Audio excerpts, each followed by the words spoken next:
今仔日要甲大家介绍的俗语是：山顶一蕊花，毋值平洋一枝草。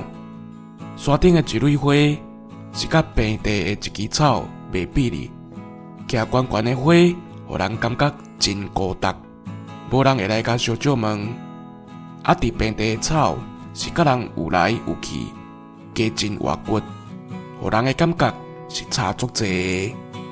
比在讲品德好，阁有学问的人，阮屯伫关山的所在，无人问，爬出一个老孤骨，比普通人伫平地骨力拍拼，实现理想也阁较无价值。另外一款意思是讲，学问歹的人，拄袂到知欣赏伊的人，无互伊一个好的舞台，通发挥实力。以上，感谢收听。